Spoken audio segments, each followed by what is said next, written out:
Hello mga kamangan, magandang araw po sa inyong lahat. Kayo din po ba ay mahilig kumain ng abukado? Ganito din po ba kayo kumain? Kasi kami, ang aking anak, kaming pamilya, ganito kami madalas kumain ng abukado.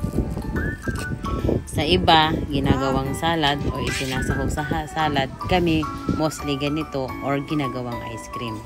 Nilalagyan lang po namin ito ng asukal.